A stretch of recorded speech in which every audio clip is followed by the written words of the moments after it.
Alright guys, welcome to today's tutorial on masking techniques. From our last tutorial, we started talking about non-destructive editing with adjustment layers and layer styles. Today we're talking about another non-destructive editing technique. In this lesson, we'll explore layer styles, clipping masks, and quick mask mode. So stay with me. What are layer masks? Layer masks are grayscale images attached to layers that control the transparency of that layer.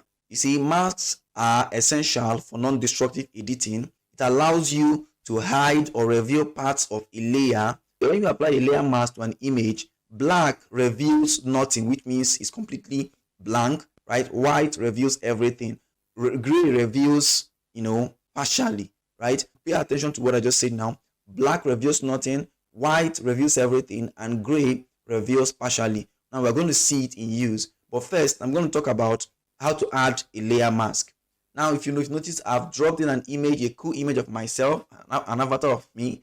I'm going to show you how to. I'm going to use layer mask on this. So to add a layer mask, select the layer you want to add it to. Then click on the Add Layer Mask button at the bottom of the layer panel. So here we have an Add Layer Mask button. So click on it once, and as you can see, we have a layer mask added to this. Then, to be able to edit the mask, you have to select the brush tool. Go to the brush tool here and click on it. And then you can, of course, change the brush the way you want. Reduce the size of the brush, right, until it looks good. I think this looks good. Then I'm going to increase the hardness a bit, right? That is how soft or hard the edge is. I'm going to try this out. If I begin to drag around this, it will start adjusting the transparency of this image. Now notice two things. One, you must make sure that you have the layer mask selected. Now you can actually select the image and not the layer mask, but in this case you must make sure you have the layer mask selected. Then you must make sure that the foreground color is set to black. Currently our foreground color is set to white, so I'm going to press X on my keyboard to switch it. So pressing X switches it to black, and then my background color is going to be white, which means as I start painting over this, it's going to start wiping everything through and through, like wiping this part of the image. If I choose gray here, remember I told you black reveals nothing, white reveals everything, gray reveals partially. So if I choose gray or another color that is not black, you observe it will not wipe everything. But for now, I'm going to choose black and show you. So if I start wiping on this image, just click and drag, click and hold it down. That's left click now, and drag around it. You see, to start wiping the image. Now, when you see this check, this white and gray boxes in Photoshop, most times, except you imported an image that has it already, it means transparent, right? So this is we are creating we are removing the background, right? Now, observe that if you look at the layer mask over here, this part that I've brushed over is completely black, right?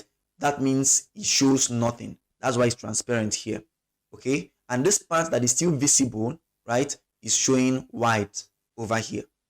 So that is how it works. As I begin to wipe, I'm removing the background. I'm reducing the transparency of different parts of this image without changing the image directly. So observe that this image here is still very much the same, just that we are affecting the transparency of some parts of the image. Now observe what happens when I switch this to any other color that is not full black and I start painting. Observe that this is gray over here. If I paint this, it's showing gray, as you can see. So if I paint it over this place where it's already black, it's going to paint gray. That means it's restoring some parts of the image. Now observe what's happening here and here too, right? So that is how it works. If you want to really wipe off everything, you have to be on black, and if you want to restore everything, you have to be on white. So I'm going to wipe them again. As you can see, the black is restoring and this whole place is being wiped and all of that. So if I press X again on my keyboard, I'm going to switch this to white. So let me assume I was doing this and I made a mistake and wiped off a part of the character. So I'm going to press X once, and this is going to switch to white. The foreground color will now be white, and I begin to wipe it over it again, and I'm restoring that part of the image that I made a mistake on. So that is how it works. So I'm going to show you some practical usages of this. This is one I'm showing you now. The first practical use I'm going to show you is this one, cropping your image, removing background from your image. Then the second one is going to be, I've added this image. These are actually two images, right? So I'm going to, and then there's down this one. Okay, I'm going to start with this. The next usage is selective editing. This helps you apply adjustments and effects to specific parts of the image. So let me assume I want to, I remember in the past tutorial we talked about adjustment layers. I'm going to leave the link somewhere in description or somewhere in this video so that I can go ahead and watch it after you are done watching this one. In that tutorial, I demystified everything about adjustment layers, how to use them, how they work, and different ways to apply them. So do well to go watch that tutorial immediately after you're done watching this one. So how do you use it together with layer mask to create selective editing? So let me say I want to add black and white to this guy and not on this lady, or I want to add black and white to every other place in this image apart from this guy and this lady. So I have to come here to add a black and white effect. So this is a black and white adjustment layer. I'm going to click on it and it's going to appear. Now observe that this black and white effect, this adjustment layer, came with a layer mask by default. However, it still affects everything, right? The layer mask, the black and white still affects everything. That is because this is fully white. So if you can turn some parts of this layer mask to black, you'll find out that you'll be revealing some other part of the image. You're now doing what we call selective editing. So let me choose my brush tool, right? I've pressed B on my keyboard to select the brush tool. So remember, what we want to do is that we want to make the background colored and allow the characters on the image to be black and white. So I'm going to begin to wipe over this area. Notice it's not working. I'm wiping it. Why? Because this is white. So I have to press X to switch my foreground color to black. Yeah. So as I begin to wipe now, you will notice it's showing the colored part of the image. Notice that I have the layer mask selected. So, and then you can see the black here is showing. So I can now begin to wipe these things, press the left bracket key to reduce the size of my brush where I need to, right? And then I can wipe them through like this. Where I make mistake, I can correct them later. So this is how it works. I'm just going to do this and then come back to our tutorial.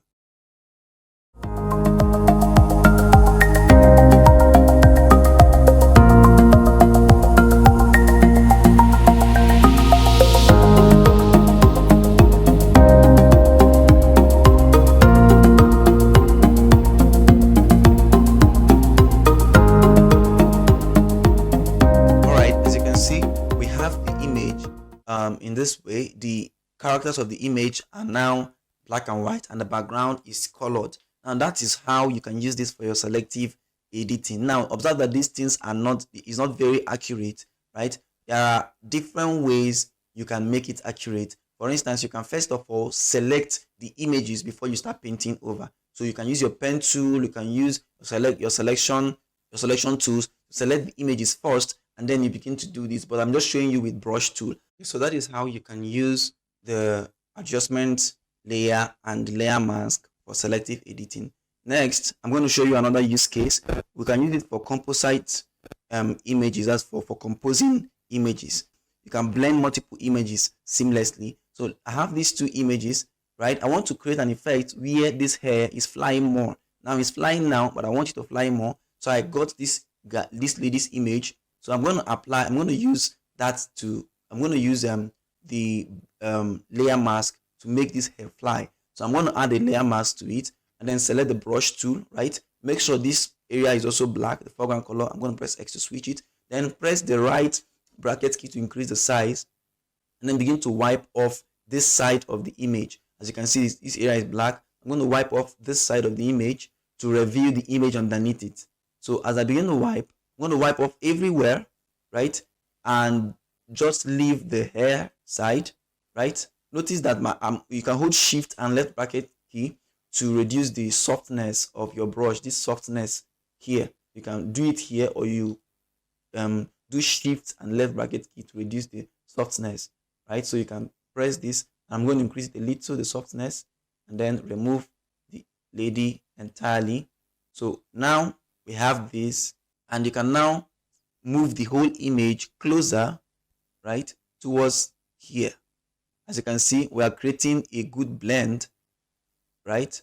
I'm just going to select the mask again and wipe these areas off to blend them in. But as you can see, the colors are not well blended yet, right? But we can actually blend those in using our adjustment layers. But at least for now, you can notice that we've been able to blend two images into one, creating an effect that the hair is actually flying, right? Okay, so next I'm going to be talking about clipping masks. For this, I'm going to create a new document.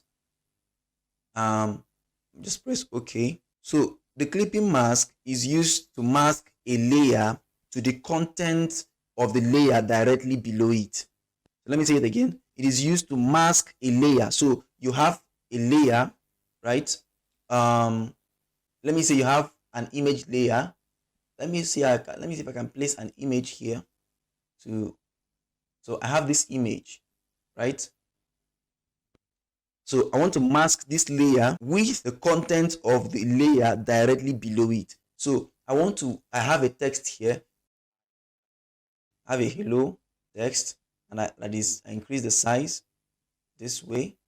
The first thing you have to do is to position the layer that you want to use as the mask. In our case, hello.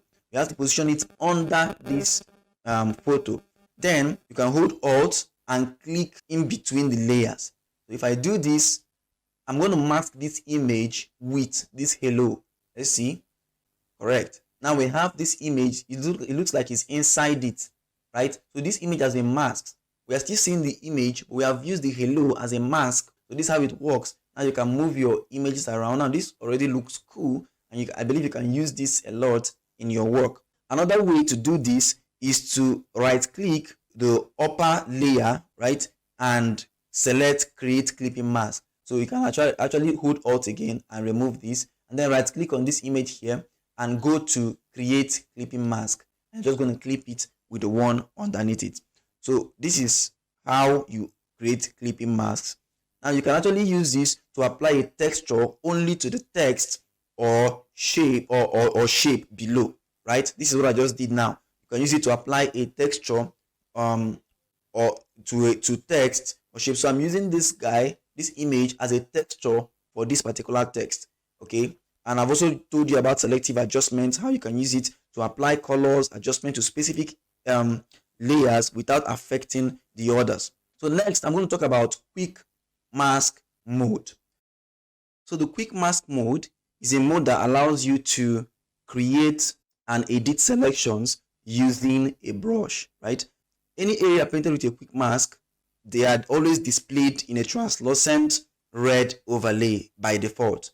You can press Q on the keyboard or click on the quick mask button at the bottom of the tools panel to get into the quick mask mode. So press Q, or you can come here and click on the icon here. Now observe that as soon as I click this, the layer that I have selected is made red on the layer part. So the next thing you have to do is to use the brush tool to paint over the areas you want to select. Let's say I want to select the area of this light. So I can actually use the brush tool by pressing B or clicking the brush tool and then holding Shift and clicking the right bracket tool to increase the hardness for more precision, and then the left bracket key alone to reduce the size. So I want to select this area. You now begin to wipe over it. As you can see, as I'm clicking over this, right, it's red in color. That's the translucent red I'm talking about. Okay, so this is what I want to select. I'm done selecting now. So what you just need to do to make your selection is to press Q again to convert the painted area into an active selection. So press Q and it's converted to a selection. So you've selected this part of the image. Now you can now do anything you want to it. You can use the selection tool and modifications to perfect your selection. So this can be used in complex selections. Like for example, you can easily create selections with irregular shapes or intricate details, right? Also, you can also use it for specific areas to apply adjustment effect to selected regions.